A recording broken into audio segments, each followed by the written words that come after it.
Okay, so we are going to start next topic of molecular basis of inheritance, and that topic is translation. So we are going to start topic translation के लिए.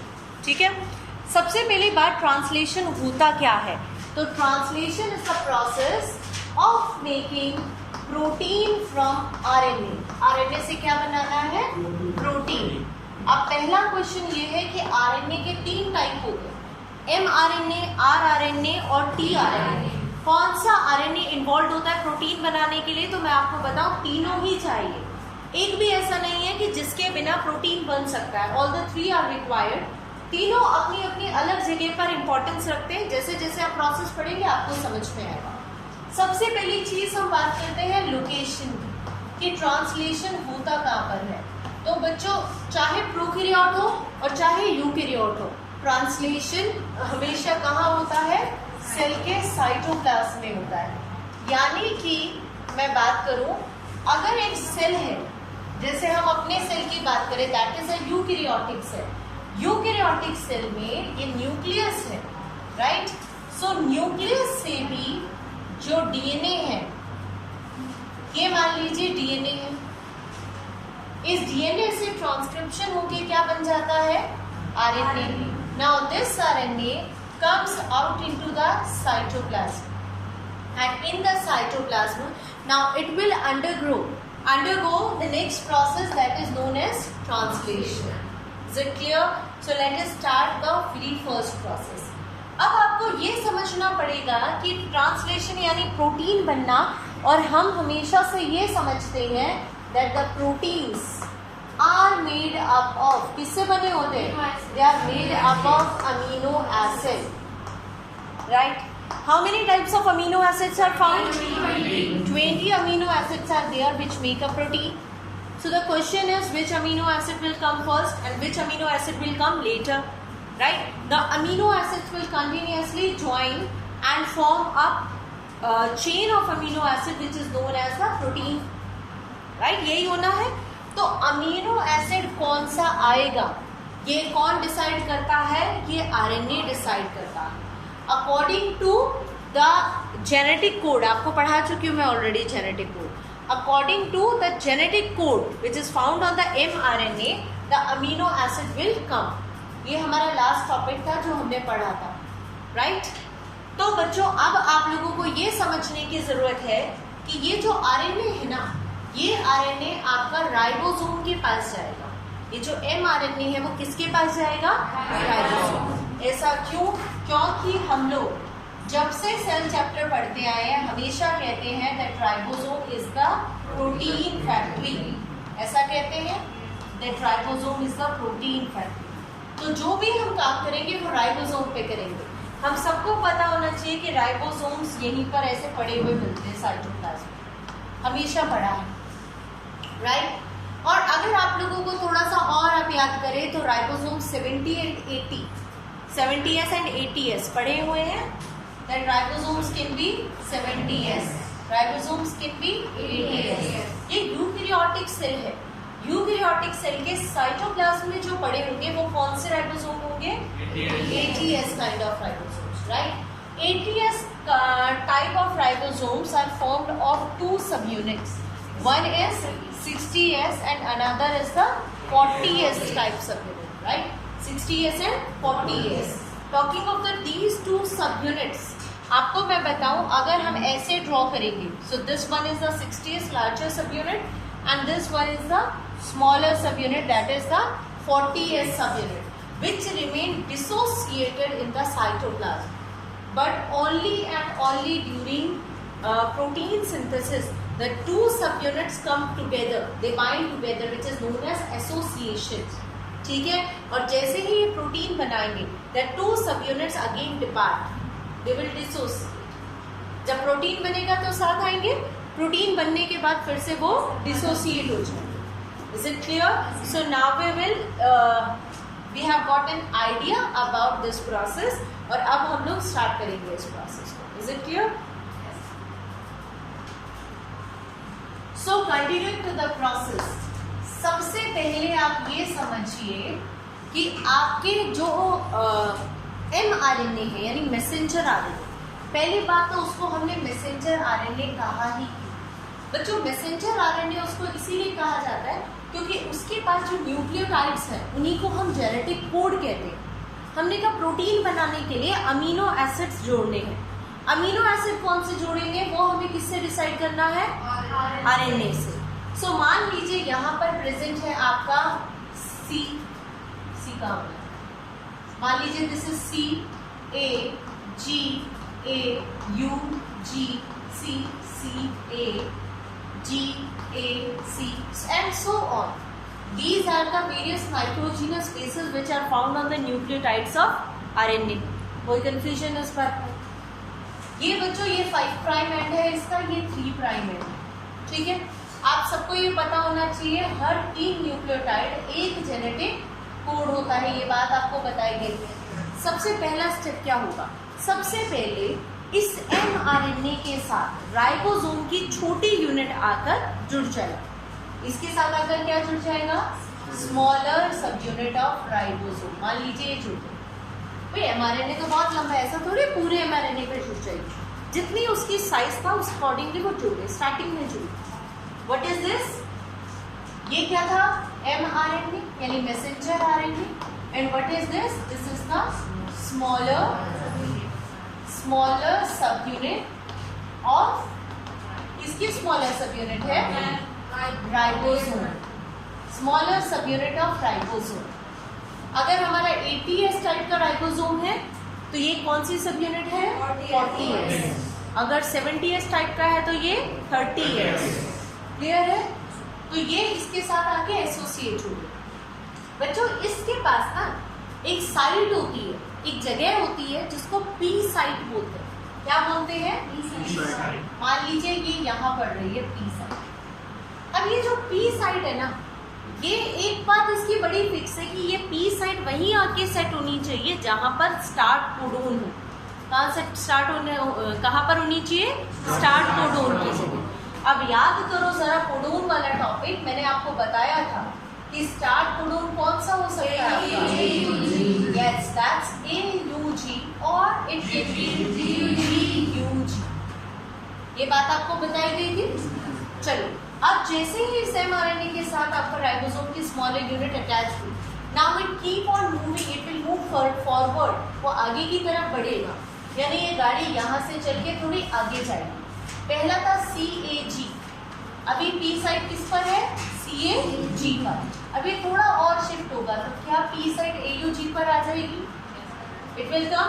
तो यहाँ पर ये movement कुछ ऐसे show करेगा, देखो जैसे अगर ये CAG थी, then is the AUG, then is the CCA, GAC। So आप ये लगाइए, ये ऐसे मूव करेगी कि इसकी पी साइड ऑटोमेटिकली किसके सामने आ जाए? AUG के सामने आ जाए। पहला काम समझ में आ गया? सो पहला काम यही है कि mRNA आ गया है न्यूक्लियस से निकल के साइटोप्लाज्म, राइट। राइबोसोम की छोटी यूनिट जो कि ऑलरेडी साइटोप्लाज्म में ही है, वो सब यूनिट इस mRNA के साथ आके अटैच होगी। एंड अटैच होने के बाद it will move forward from 5 prime to 3 prime direction. It will move forward in such a manner that the P site lies exactly opposite to the AUG codon. Is there any confusion? No. अब बच्चों AUG is a codon and you all know that AUG codes for methionine. Yes, AUG codes for methionine. So बात क्या है अब? बात ये है, यहाँ पर आपको एक आइडिया देती हूँ। ये आपका सेल है, ये न्यूक्लियस था, यहाँ पर आपका DNA वगैरह है, बट आपका ये सारा काम बाहर हो रहा है cytoplasm. This is the mRNA, here is the ribosome attached. Now you wants कि जो मिथियोनिन अमीनो एसिड है वो आ जाए। वो क्यों आ जाए? Because AUG is there and AUG codes for methionine amino acid. ऐसा ही है। बट बच्चों मिथियोनिन तो ये पड़ा हुआ, ये मिथियोनिन है, ऐसे मान लो कहीं ग्लाइसिन है, ऐसे ही मान लो कहीं फिनाइलएलानाइन है। ये अमीनो एसिड्स हैं जो कहाँ पड़े हुए हैं? सेल के साइटोप्लाज्म। पर इस साइटोप्लाज्म को यहाँ नहीं होना चाहिए, इस अमीनो एसिड को। इसको यहाँ की जगह कहाँ होना चाहिए? ऊपर। राइट और नॉट? इसको यहाँ की जगह यहाँ आना चाहिए। इसको वहां तक लाने के लिए अब एक दूसरा आपका आरएनए काम करेगा, दैट इज टीआरएनए। कौन सा आरएनए काम करेगा? टीआरएनए। बच्चों already you know this one is the mRNA. Ribosome के अंदर मैं आपको बताऊं आरआरएनए होता है। कौन सा आरएनए होता है? आरआरएनए। तो एक आरआरएनए आ चुका है, एमआरएनए आ चुका है, अब तीसरा आएगा। कौन सा आएगा? एक थोड़ा सा बेसिक स्ट्रक्चर मैं आपको बता रही हूँ। टीआरएनए का 2D मॉडल कुछ ऐसा होता है। This is the 2D model of, किसका 2D मॉडल है ये? टीआरएनए का। This is transfer RNA. Now this transfer RNA consist of 2 loops, 2 arms, 3 prime and the 5 prime. 5 prime में हमेशा CCA सीक्वेंस होती है, देन 5 प्राइम एंड आता है। Is it clear? और बच्चों अमीनो एसिड हमेशा इस आर्म पर जुड़ता है। कौन सी आर्म पर जुड़ता है? 5 प्राइम। इसीलिए 5 प्राइम आर्म को अमीनो एसिड एक्सेप्टर आर्म कहते हैं। क्या कहते हैं? Amino acid acceptor arm. कोई कंफ्यूजन इस बात में? अब आप ये बताओ आपके कोड कितने हैं? जेनेटिक कोड कितने हैं? 64। जिनमें से कितने अमीनो एसिड के लिए कोड करते हैं? Right. Out of the 64 codon, 3 are the stop codons and 61 are the codons which code for amino acid. कोई confusion इस बात में?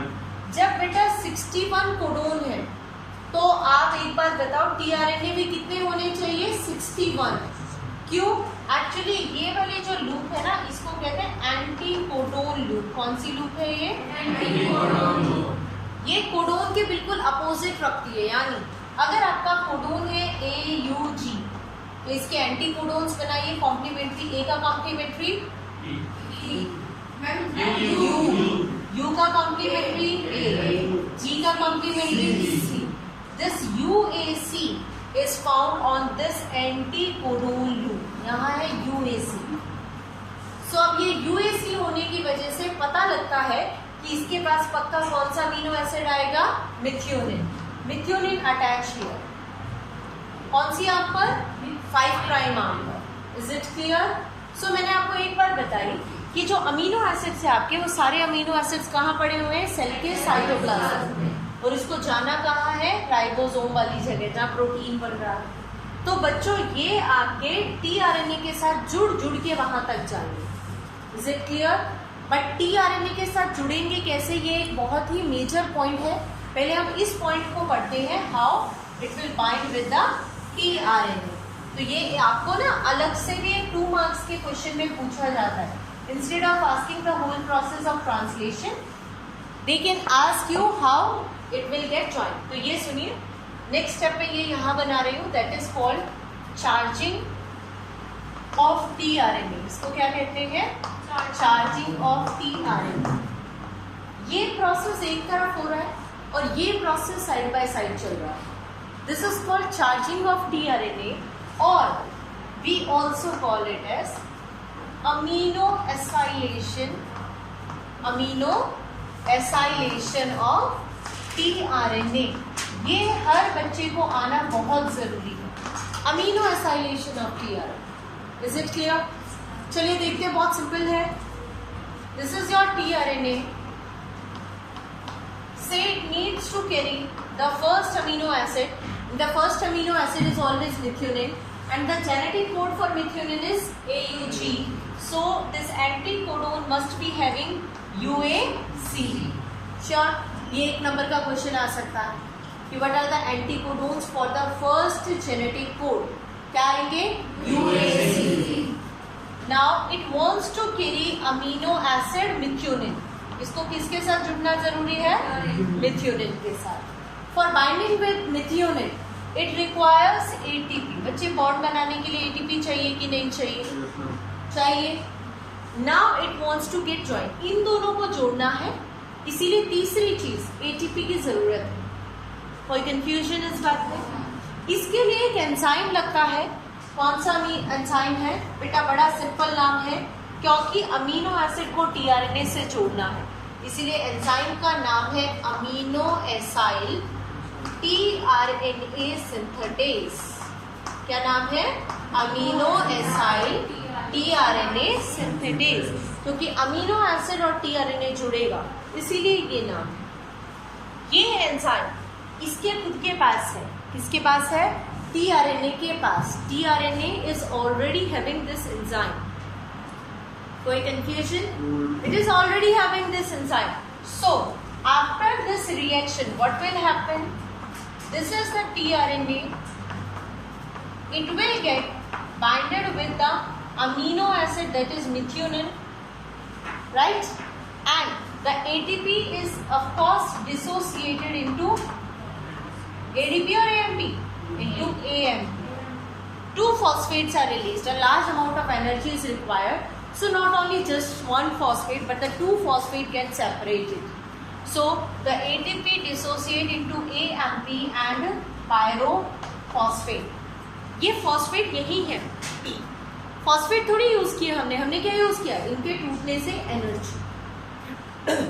तो इनके टूटने से जो एनर्जी निकली, उस एनर्जी से हमने इन दोनों को जोड़ दिया। ये जो जुड़ गया, अभी tRNA और अमीनो एसिड दोनों जुड़े हुए हैं, तो इसको हम क्या बोलते हैं?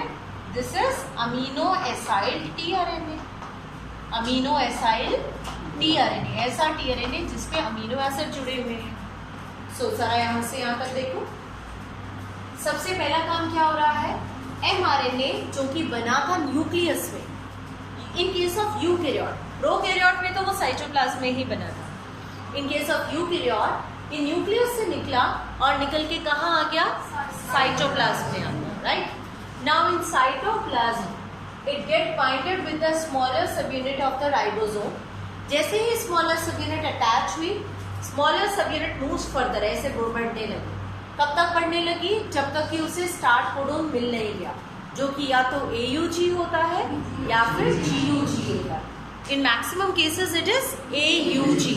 So the AUG gets binded here in front of the P site, which is found on the ribosome smaller subunit. This much is ready. Now the tRNA should come here with the amino acid. So the tRNA which is present in the cytoplasm get binded with the amino acid which is also found in the cytoplasm. For this they require ATP. ATP कहाँ मिली बच्चों? भाई mitochondria किस काम आएगा? Mitochondria is called power house. Mitochondria ने खूब ATP बना रखी है, सब यूज करो। तो ये भी यूज करें, इम्पॉर्टेंट काम है, करना ही पड़ेगा। So it uses the ATP made by mitochondria and combines this amino acid with the tRNA by the help of an enzyme, amino acyl tRNA synthase. This enzyme is found in the DHU loop of this tRNA itself.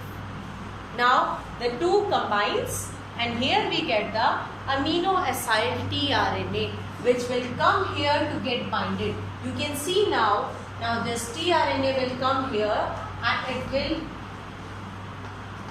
here you can see it will come and it will bind here. ये यहाँ पर आ गया बच्चे, जुड़ गया यहाँ। ठीक है, यहाँ तक कोई कंफ्यूजन? क्लियर है?